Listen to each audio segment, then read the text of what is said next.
Assalamualaikum warahmatullahi wabarakatuh.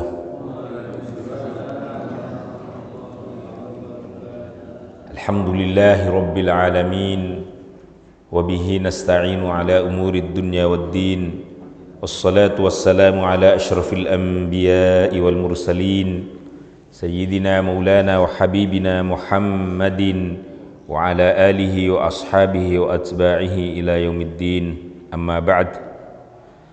Ma'asyiral hadirin wal hadirat, para jamaah salat subuh Masjid Jami As-Salam, Perumahan Pondok Melati Indah yang hadir di pagi hari ini, semoga senantiasa mendapatkan rahmah dan keberkahan dari Allah Subhanahu wa taala. Bersyukur atas segala anugerah dan nikmat Allah, kita dapat mengistiqomahkan, merutinkan kegiatan ta'lim mingguan kita setiap hari Sabtu pagi untuk terus memperbaiki tahsin tilawatil Quran sebagaimana yang kita biasakan, dengan dipandu beberapa ilmu dan teori tajwid yang insyaallah mempermudah kita untuk membaca Al-Quran dengan baik dan tentu dengan cara yang benar. Kita dalam pertemuan ini sampai pada ayat 283 dari surah Al-Baqarah. Ini ayat-ayat terakhir daripada surah Al-Baqarah, surah terpanjang di dalam Al-Quran Al-Karim dengan jumlah ayatnya 286. Kita sekarang sudah 282, nanti kita baca 2 ayat dengan 283. Baik, sudah siap semua jamaah sekalian? Saya baca terlebih dahulu dan mohon perhatikan bacaannya. Setelah itu nanti kita baca secara bersama-sama. A'udzu billahi minasy syaithanir rajim. Bismillahirrahmanirrahim. Ya ayyuhalladzina amanu idza tadayantum bidainin ila ajalin musamman faktubuh وَلْيَكْتُبْ بَيْنَكُمْ كَاتِبٌ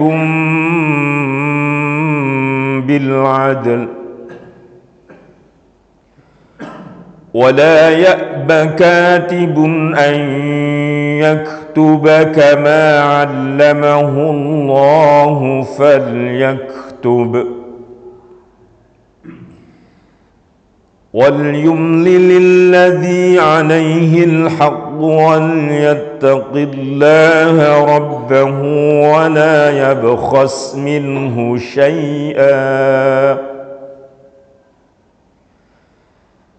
فَإِنْ كَانَ الَّذِي عَلَيْهِ الْحَقُّ سَفِيهًا أَوْ ضَعِيفًا أَوْ لَا يَسْتَطِيعُ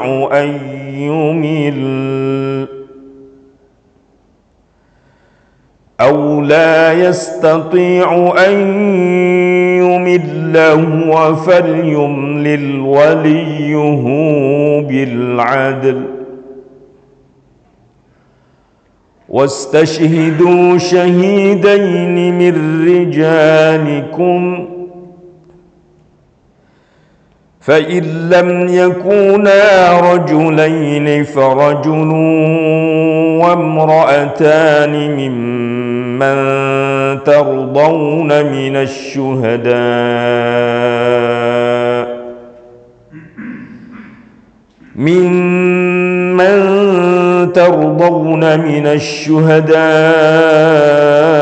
أن تضل إحداهما فتذكر إحداهما الأخرى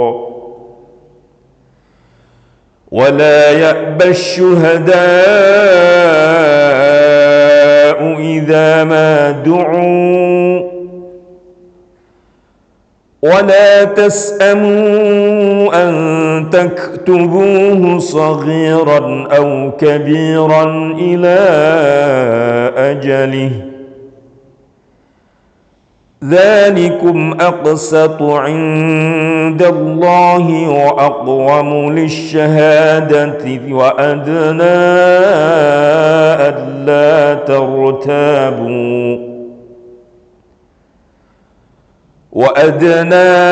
ألا ترتابوا إلا أن تكون تجارة حاضرة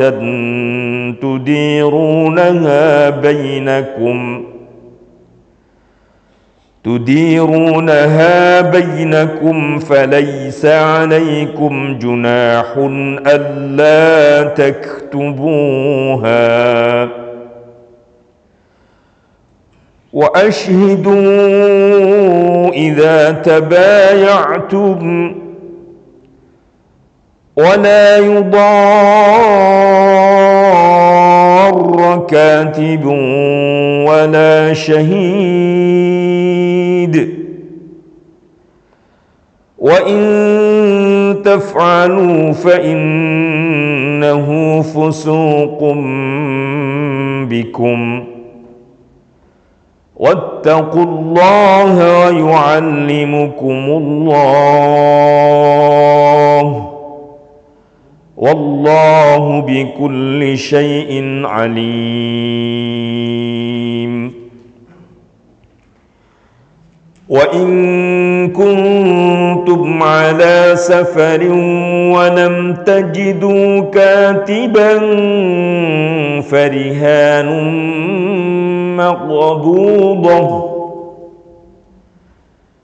فإن أمن بعضكم بعضا فليؤدي الذي اؤتمن أمانته وليتق الله ربه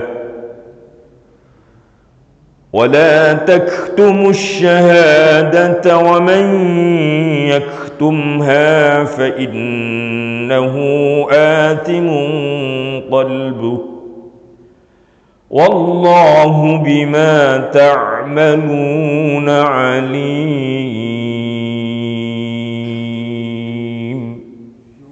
صدق الله العظيم.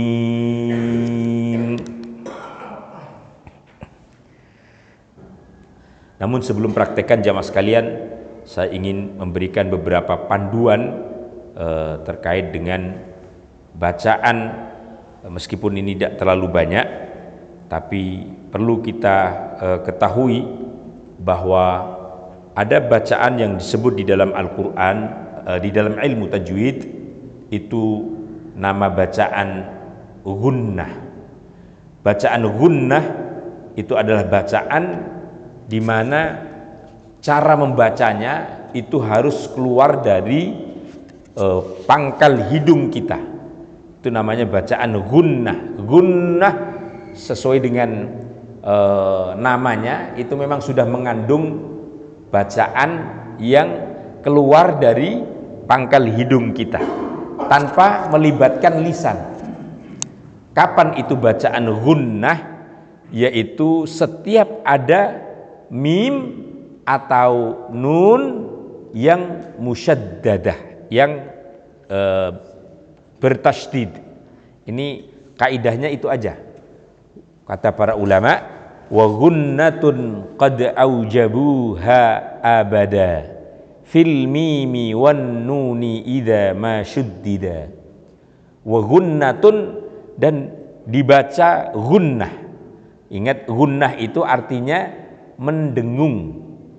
Mendengung dalam pengertian bacaan yang kita lafazkan itu keluar dari suara hidung atau tepatnya pangkal hidung, tidak banyak melibatkan lisan. Nah, jamaah sekalian, itu kapan dibaca gunnah? Sekali lagi, fil mimi wan nuni, yaitu tatkala ada huruf mim dan huruf nun masyuddida, tatkala dia bertasydid. Ini bacaan yang membuat indah dan sekaligus bacaan yang membuat lafaz kita itu memang harus benar-benar dikeluarkan dari hidung. Contoh tadi misalnya bacaan yang kemudian ada mana tadi, misalnya nun tasdid. Ada nun tasdid di ayat bawah itu, fa innahu fusuqum bikum, fa innahu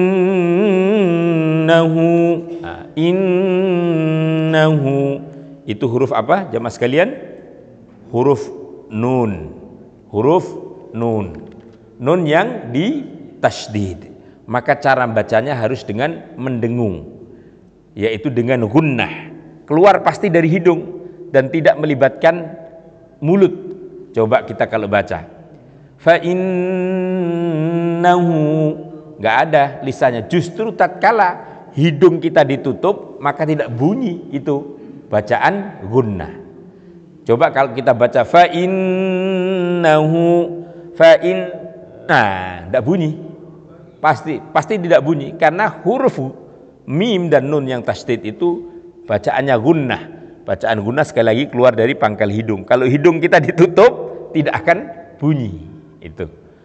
Dan cara bacanya itu dengan gunnah dalam pengertian mendengung, ditahan sedikit berkadar kira-kira 1 alif atau 2 harokat.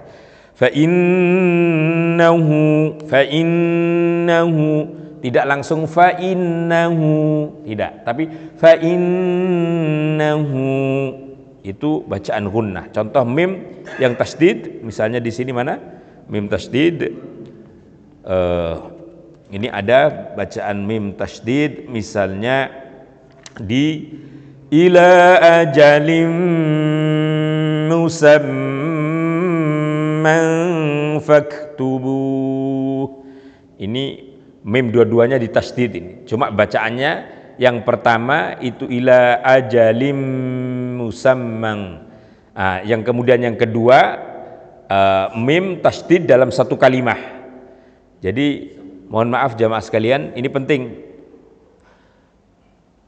Yang pertama tanwin bertemu dengan mim, ila ajalim, itu namanya idgham bi gunnah. Jadi idgham itu menyatukan, memasukkan huruf sebelumnya kepada huruf setelahnya. Lalu kalau hanya tasdid saja mim musamman, itu yang namanya gunnah. Ingat-ingat ada bedanya ya, idgham bi gunnah dengan bacaan gunnah. Kalau idgham bi gunnah itu bacaan tanwin atau nun sukun yang bertemu dengan salah satu huruf idgham bi gunnah dengan jumlah 4 huruf yang di dalam ilmu tajwid diringkas di yanmu, ya, nun, mim, wawu. Wadghim bi gunnatin biyanmu la idza kana fi kilmatin kadunya fanbida. Itu kalau baitnya, supaya ada beda. Jadi ini sekaligus kita memahami perbedaan bacaan idgham bi gunnah dengan bacaan gunnah. Tapi saya ingin menekankan pada bacaan gunnahnya saja, yaitu bacaan mim dan nun yang bertasdid. Itu tadi bacaannya musamman faktubuh. Ada apa itu huruf mim yang ditasdid. Di mana tempatnya itu, Pak Joko? Di akhir kalimat itu, musamman. Itu mim tasdid harus ditahan, harus dibaca gunnah, yaitu membaca dengan mendengung, keluar hurufnya dari pangkal hidung kita. Insyaallah bisa dipahami ya jemaah sekalian. Baik, ini kita khusus dalam pertemuan ini mengaitkan bacaan gunnah, dan sedikit tadi ada idgham bi gunnah. Nanti idgham bi gunnahnya kita perdalam di pertemuan berikutnya. Baik jamaah sekalian, terakhir ini ada bacaan juga yang patut kita ingat di dalam ayat ini, yaitu bacaan idgham mithlain, memasukkan huruf di mana huruf itu sama persis dengan huruf setelahnya. Dalam hal ini contohnya huruf ba, yaitu di ayat-ayat pertama itu baris kedua, wal yaktub bainakum katibum bil adl, wal yaktub bainakum, itu idgham mithli, ada ba bertemu dengan ba, nggak usah ba-nya itu dikolkolahkan tapi langsung dimasukkan pada ba setelahnya.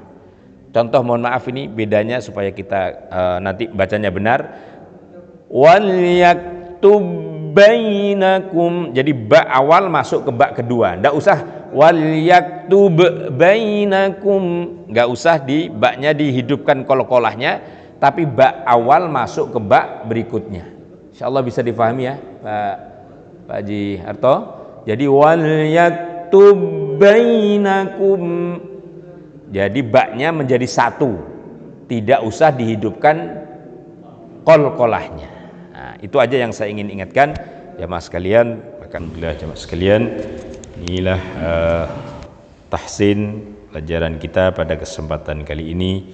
Insyaallah bacaan sudah mulai pada bagus, tapi di ayat-ayat yang agak berat memang perlu kita ulang-ulang supaya menjadi ringan. Ini bacaan jarang dibaca orang karena ayatnya panjang dan bacaannya bacaan-bacaan berat, sehingga saya berharap ini diulang-ulang juga di rumah. Kalau kita sering mengulang pasti nanti jadi ringan. Apapun memang begitu dari kebiasaan kita. Taib jamaah sekalian, mari kita akhiri dengan doa tilawatil Quran bersama-sama.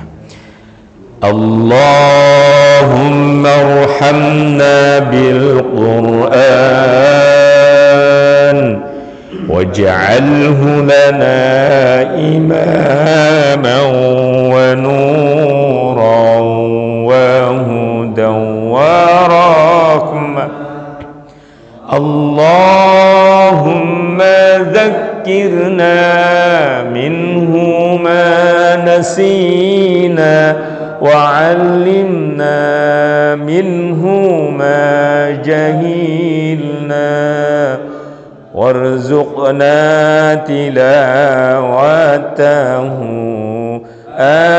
آناء الليل وأطراف النهار واجعله لنا حجة لنا يا رب العالمين. آمين يا رب العالمين. Kita tutup dengan kafaratul majlis. Subhanakallahumma wa bihamdika asyhadu an la ilaha illa anta astaghfiruka wa atubu ilaik. Wassalamualaikum warahmatullahi wabarakatuh.